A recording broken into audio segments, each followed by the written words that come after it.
Now let's talk about the message that people have been given by these alien entities. I mentioned to you that many people have had contact, both channeling, automatic writing, face-to-face contact, etc. And the aliens have gone to a tremendous amount of effort to tell us what they think about the world, the universe, about our own religions, about the person of Jesus Christ, and about the origin of man, our purpose, and our destiny. They claim, through these various contact processes, that first of all, that they are our creators. That millions of years ago, perhaps billions of years ago, they engineered DNA and created the first life forms on planet Earth. And they assisted through time in the evolution of mankind. In effect, we are somebody's biology experiment. I wonder if they consider the experiment a success. What do you think? Some claim that there was an ape-like creature, that the earth had evolved up to the point where there were ape-like creatures, and that the aliens got impatient and they genetically altered the DNA of an ape to make it into Homo sapiens. So step 1.1, they claim that they are our creators. Many channelers and other people that have gotten messages from these ETs claim that we, through a process of evolution, can evolve into gods like them. They also claim that we can evolve into Christhood. We can evolve from Homo sapiens to Homo Christus and have our own deity and our own Christhood. And that we only need to shed the old belief systems and allow ourselves to evolve to the next level, and that we can become like gods.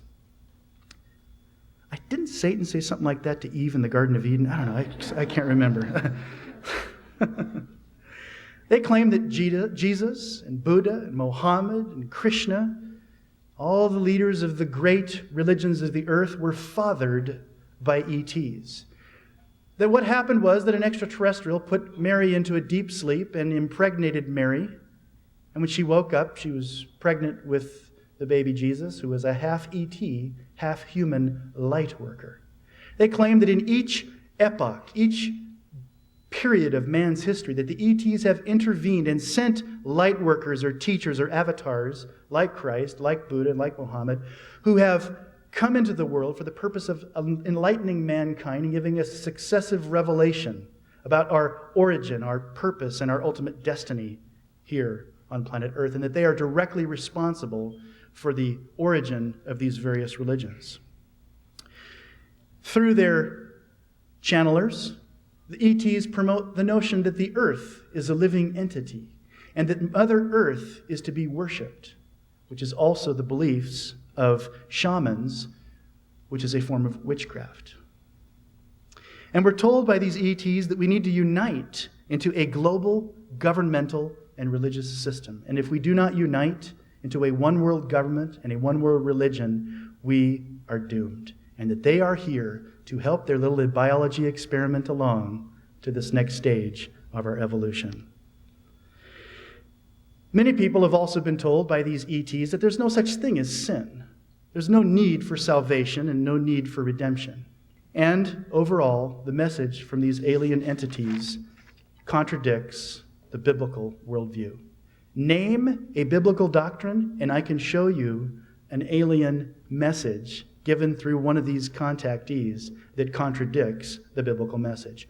All the way from the creation, the fall, the flood, the origin of Christ, the message of Christ, the destiny of Christ, the resurrection of Christ, all the second coming of Christ, as you'll see, all denied by these so-called alien entities. The first message that we're told, as I mentioned, is that the aliens are our creators. Well, it turns out that the notion that we are from an extraterrestrial source has been given a boost by actual scientists in recent decades. In the late 1970s and early 80s, two gentlemen, Francis Crick, who won the Nobel Prize for the discovery of the DNA molecule, and Sir Fred Hoyle, who is an astronomer and mathematician who was knighted by the Queen of England for his work, they set out to determine the mathematical probability of the origin of life by chance. the notion that Darwin had promoted, that life arose by chance. And they got to work on their computers and used their graduate students and their supercomputers and came to the conclusion that life is so complex that it could not have arisen by chance on planet Earth because it's too complex. And the conditions on planet Earth were not favorable to allow life to arise by chance. So, you'd think, well, they would say then, okay, then God made life on Earth, right? No. They said that we are the product of not intelligent design by God, but that aliens flew over planet Earth 3 billion years ago and sprinkled amoebas into the ocean. And those little single-celled organisms, which were sent here by the aliens, have evolved gradually and slowly over history into this marvelous specimen you see before you, and these marvelous specimens out here. And that we are their biology experiment, right? They called the process directed panspermia. Has a real scientific sounding name, doesn't it? Directed panspermia. I read an article recently by a Russian scientist that said that he thought that what happened was that an alien spaceship was flying near our solar system and they purged their garbage from the stool and the urine and their garbage from their ship, and some of it landed in our ocean, and that we evolved from alien garbage. Interesting concept, huh? That made the newspapers about 6 months ago. It was all over the international press.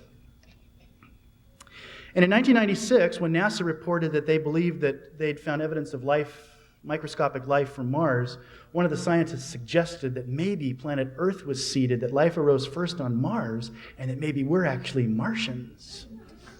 And as I've mentioned, many contactees report that the aliens claim to be our creators. Michael Denton, a man who wrote a book in 1986 called Evolution, a Theory in Crisis, on page 250 talked about the complexity of life. He said this.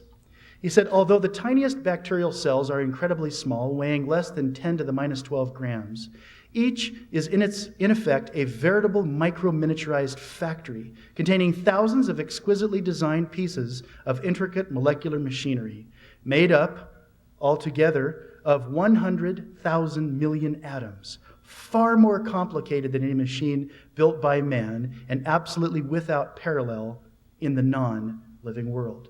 He says that the simplest amoeba, we're talking pond scum, is more complex than a Cray supercomputer or the space shuttle. So when you walk out here today and you step on that bug on the sidewalk, you've just squished something far more complex than a space shuttle. You ought to be ashamed of yourself. No, I'm kidding. So he says that life is incredibly complex, far more complex than anything ever made by man. Regarding the notion of directed panspermia, he said nothing illustrates more clearly just how intractable a problem the origin of life has become than the fact that world authorities can seriously toy with the idea of panspermia. Page 271 of his book. Now, Michael Behe, who wrote a book in 1996 called Darwin's Black Box, discussed the issue of the origin of life and the origin of complexity, and he said this about Francis Crick's and Fred Hoyle's idea.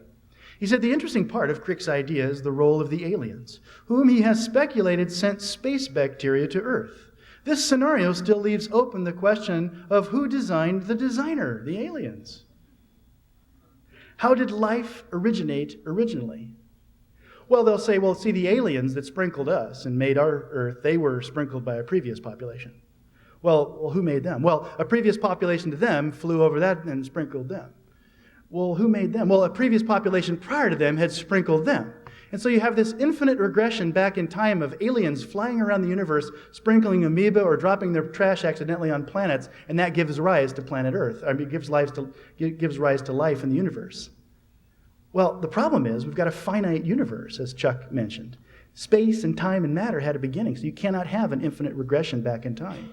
So the origin of life in the universe, ultimately, which had to be from an intelligent source, must have been an extra-dimensional source, a source beyond our space-time domain. And that's exactly where the Bible says that God is. He inhabits eternity.